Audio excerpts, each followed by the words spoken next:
Mr. President. Good afternoon, my dear. How are you? I am fine. Yes. It is truly an honor to be here today.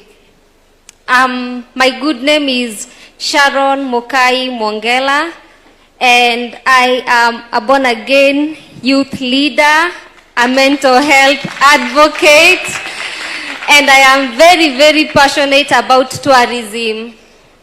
I have listened to your talk and I am very, very impressed by your commitment to improving the tourism sector. This week we've had fruitful discussions, and let me go straight to my question. So, what reforms or commitments are you willing to support in the tourism, or rather your government is willing to support in the tourism sector? Thank you. Thank you very much, Sharon. Can I take maybe another one or two questions? Yes, we have a gentleman there in branded green. Okay. Hello, good afternoon. Good afternoon, Your Excellency, and everyone who is here, dignitaries, youth leaders, and all the CEOs. I'm really honored to be here, Your Excellency, Mr. President. It's my first time actually to have a one-on-one face conversation with you. My name is John Ongicho. I am from Migori. John Ongicho. Yes, and I am from Migori. I am a self-taught youth leader. I do mentorship with the youth. And I also support your vision number one of growing trees, 15 billion trees by 2032. So what I've been doing with the youths, when I start with me, before I ask a question, because I want you to know me, because I would like to work with you. I love how you're working. Yes. Yeah. I like your resiliency. I like your decisiveness. And if you say it's going this way, I love it. Honestly, I would like to work with you. And So I work with the youths as a CSO, civil society organization, through my organization, which is called Go Green. So I work with the community, and I work hand in hand with the area chief and the police. So to enhance the relationship between the youths and the national government and the community. So my question that I want to actually also bring onto your table, to you brainstorm a little bit and maybe bring it back on my table again. Be patient, So what mechanism do you have? Because to me, I already love so far what you're doing, and you don't need to doubt how friendly I would like. Honestly, I love working with you. So, but I want to know, going forward, to 2027 and so on, because the responsibility which is coming for you, it's really tough, it's not easy. With the attitude of Kenyans of bringing people to the court, even if it's something which is going to benefit them. So with the youths, as a youth leader, which through the Go Green, which is a youth-led organization, what mechanism do you promise that can be able now to integrate all like-minded youths who are doing innovation, like the way we are doing also with the waste management, with the community, because we teach the community on how to utilize the natural resource that they have to keep the environment clean. And number two, also we teach them on how to be sustainable through modern agriculture, of which actually I got the opportunity to have my tent over here. I will really, really be honored beyond imagination if you can even take a walk and see what I'm doing with my team. Thank you. So what mechanism do you promise, sir? Thank you, John. Thank you. I will answer you. Maybe I can take another, maybe a lady this time. We have a lady there. Okay. Good afternoon. Your Excellency, my name is Habiba Abdi, a university student from Isiolo County. My question is, tourism doesn't seem very visible in the better agenda. Is it still a key priority in your government? Thank you. Thank you very much, Habiba. Maybe Miss Sustainable. beauty. Thank you so much. Your Excellency, our President, and all protocols observed. God is good, and all the time, and that is his nature. My name is Frida Mothoni Karaoke, wananiita Noni. I come from a small and beautiful village called Kiambere in Mbere, Embu County. Asante. Wamudende.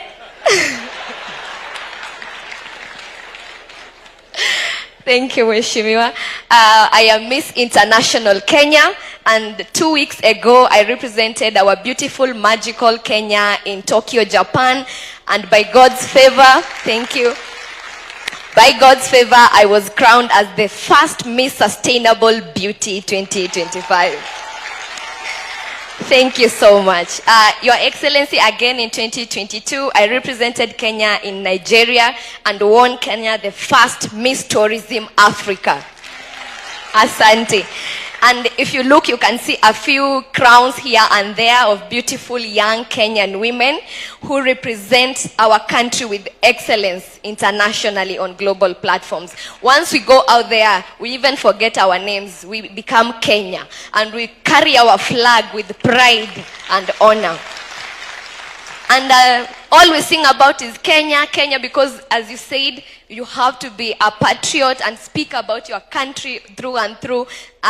Even recently, I think in Tokyo, I might have promised people lions. So waziri mtanisaidia hapo. But what I meant is that they can come here and practice sustainable tourism. They can adopt our wildlife and be able to give back and create an impact to our communities. That is what I meant. My question, Your Excellency, you've done a great job, supporting young people to use our talents to promote Kenya out there, and we pray that you continue to do that to support the creative space and our God-given talents. And you've done a great job welcoming the country, the world back to Kenya. So now the tourist number is going up, and we love it. So you're going to help us. If I am a first-timer, a first visitor in Kenya, which places would you personally recommend? Mr. President, what's your bucket list? We would love to know your bucket list in Kenya. Asante. Thank you very much.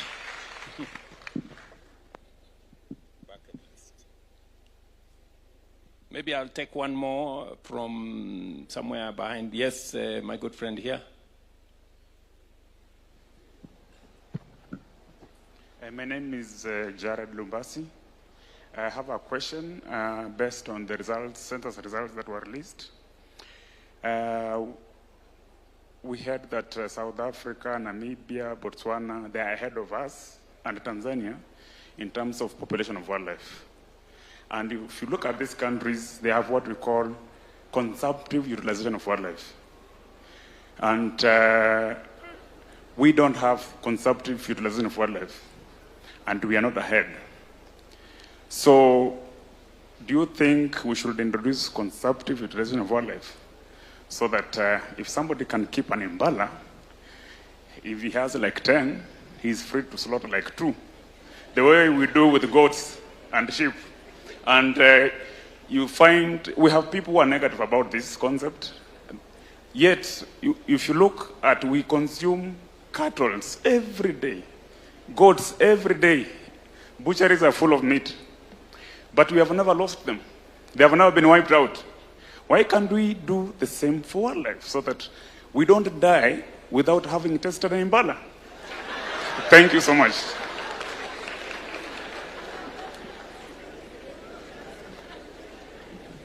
Thank you very much. Maybe I could answer those questions.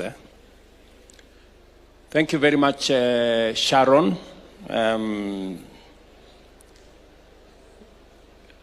I think the question you have asked me is primarily what is the space around tourism?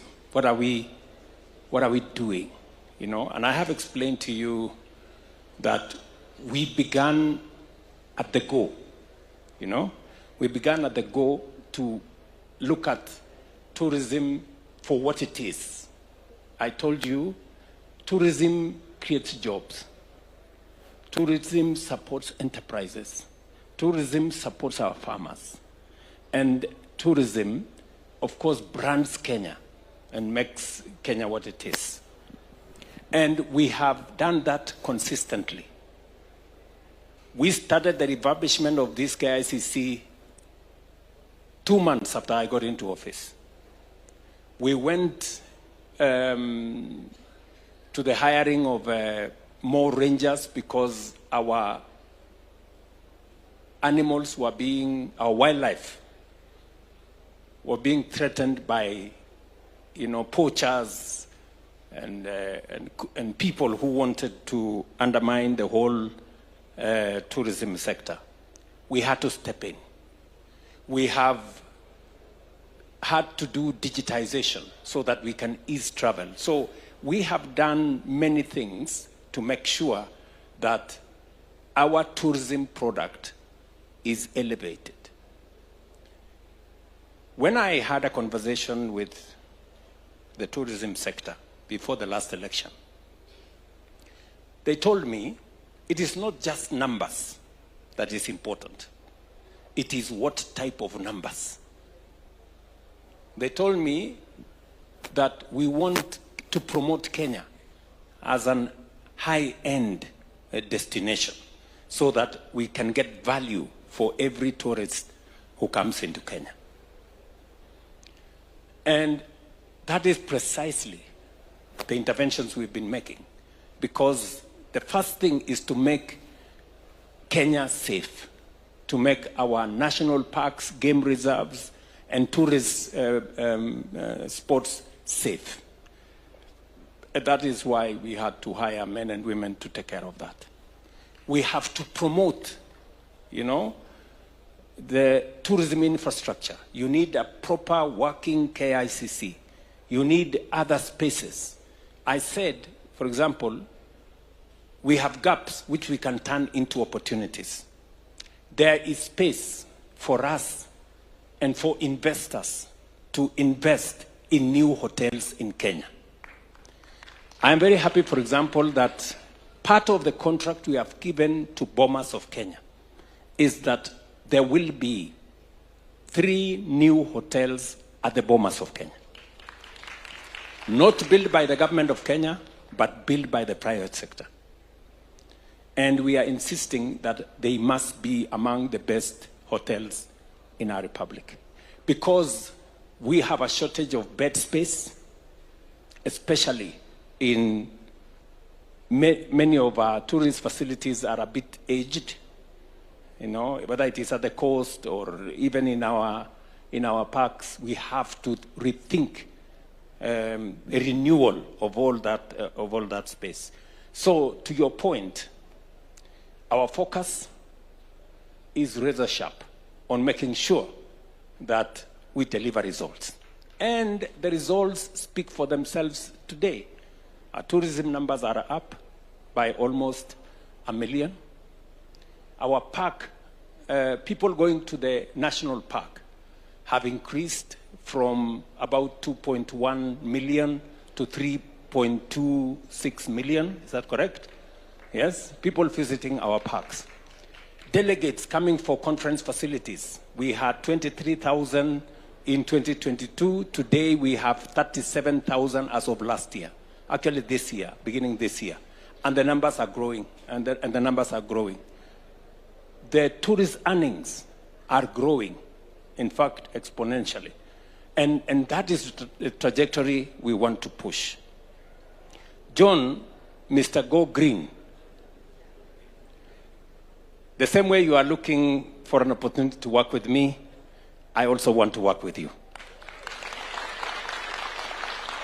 Especially in that space you have mentioned, the space around the environment. I have just come from UNEP. I came straight here from UNEP, discussing matters environment, because we have the United Nations Environmental Assembly going on in Kenya today. Because Kenya is not only the environmental capital of the world, because we have UNEP here, but Kenya is also a great champion on matters environment. I picked it up and because it is one of the areas that I understand very well by my background in training, and it is a contribution we can make to not just our country, not just to our region, but also globally. Today, Kenya is recognized as an environmental champion. We are the biggest sponsors of the climate change conversation and what needs to be done. And so, you and your Go Green and the matters environment, and I'm very happy that you're passionate about engaging young people. We have many interventions that we can work with you. We can work with you on the space around. As you know, we have at the moment a whole cleanup of Nairobi River that's going on here in Nairobi. That cleanup today is hiring 45,000 young people in the city of Nairobi. In fact, hopefully before I break for Christmas, I will be going to check on how far. I have promised the city of Nairobi, we cannot be the environmental capital of the world and have a river in our city that has sewage. It's not possible. It's contradictory. And therefore, I have committed that by January 2027, on the 15th, we will have completed cleaning the Nairobi River. And it will not just be cleaning the Nairobi River. We will have a whole new city with housing, with markets, with playgrounds along that Nairobi River. And the government of Kenya is going to spend close to 40 billion shillings to do that. It's going to be the highest investment in matters environment in the city of Nairobi. We are moving on to Ngong River. And John, I will want to recruit you and your team to work with me. And I hope somebody is taking some notes so that we can bring John and his team on board when we are working on the Ngong River, which all of you know that we had even a yacht club here on what was called Nairobi Dam, which now is a sewage. That we are going to clean up. We are finalizing the designs because we started with Nairobi River. We are going to go to Ngong River and Go Green, John and your team. I'm going to bring you on board on how we are going to work with the young people that work with you on matters environment. I think there is no better evidence of your love for the environment.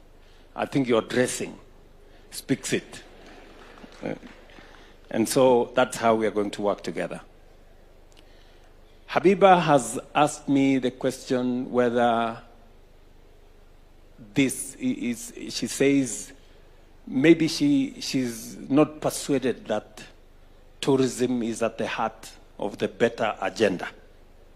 Just so that you know, Habiba, that in fact it is. This year's Jamhuri celebration is themed around tourism. Just to confirm to you that we have never lost focus on the place of tourism and all the interventions we have done and the forward plan that we have. I have asked Rebecca here and her team to work with Marianne there. They made a presentation to me on how we can reposition Kenya, you know, and our product in a way that we can elevate our destination. You have my support 100%, and I look forward to sharing with you that product so that we can take it forward together. So we not only had a plan in 2022, we have a plan going forward that involves new tourism products, involves new facilities for meetings, that involves a better strategy on how to secure our wildlife. Just 2 days ago, I went to Tsavo to launch the largest rhino sanctuary in the world, in Tsavo. In fact, one of the presenters there was saying it is the largest rhino sanctuary on earth. So, and it just speaks to the strategy that we have as a country and what we need to do to be able to make our product better. And I did announce there that we are already in discussion with 5 international hotel chains that want to put up facilities in Tsavo, just because they want to be part of the largest sanctuary in the world. And that is going to create more opportunities for the young people of our nation. It's going to bring us more tourists, it's going to bring us more revenue, and it's going to enhance the productivity of our country. Frida, you said no need. Has asked me about bucket list. What is it on offer? If a tourist comes to Kenya, what is on offer for us as a country? And she has asked me a very difficult question. Where would I propose, this person to go? I mean, if I were to tell somebody to go somewhere, I would tell them to go everywhere. Because you have different things in different places. No one place is the same as the other. If you go to Samburu and Laikipia, you will get a different big 5 in Laikipia and Samburu. You have a different zebra there. You have the reticulated giraffe. You have a different set of animal wildlife.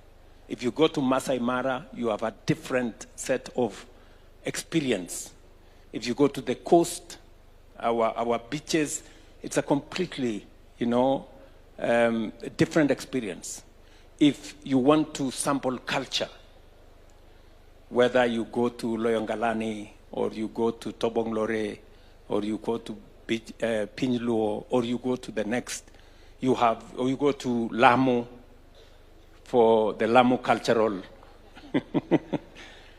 So it's a buffet of, tourist destinations and products that one can sample around our republic. And we are packaging our product so that it is about wildlife, it is about culture, it's about cuisine, it is about heritage, it is about history, Kenya being the cradle of mankind, and it's about, innovation. Many people want to know where the M-Pesa innovation came from. It's about Konza City and the kind of creative economy that it is building, and many, many other products. So I would be proposing to that person, they will be spoiled for choice.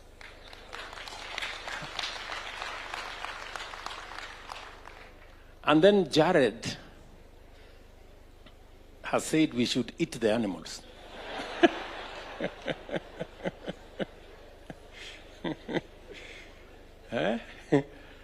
I think, Kanga, you need to attend to this man.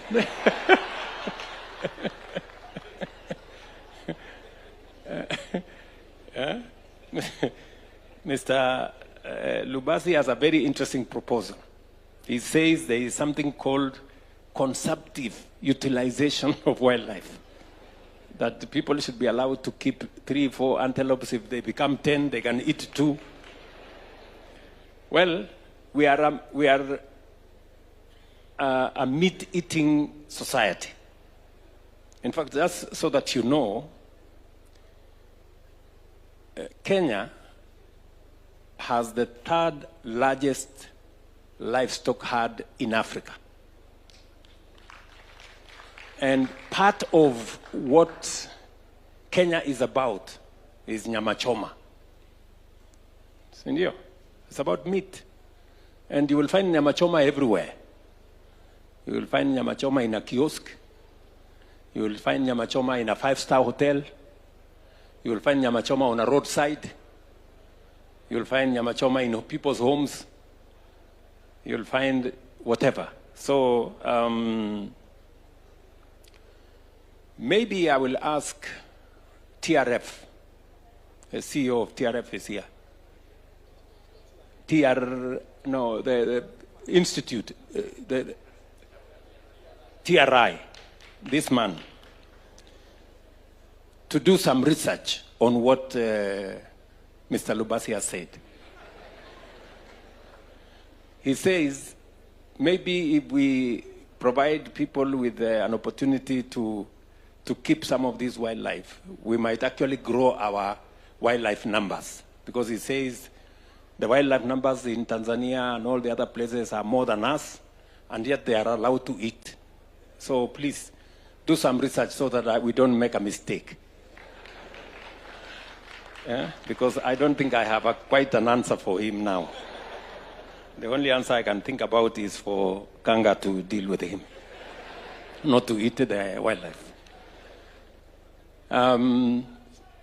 So I think